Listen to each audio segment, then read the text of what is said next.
What's up guys, in this tutorial I will show you how to change your character appearance in Lost Ark after the initial character creation. This should be quite an easy tutorial. For more information, click on the first link in the description below. Before launching your character on your preferred server, you can select the Reskin option on the bottom right of your screen to change your appearance. It will cost you an appearance customization ticket in order to change your character's appearance. To buy this item, press on OK. You can then proceed to change your appearance. These changes will not apply until you bought the ticket for 800 royal crystals. When clicking on Buy Change Ticket, you will be presented with the final price, where, if you don't have the currency, you will be redirected to the recharge page.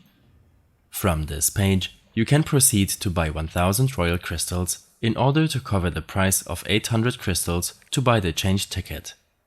In case you have any further issues or problems following this tutorial, then I suggest following my extensive guide linked in the description below. I hope this helped you out.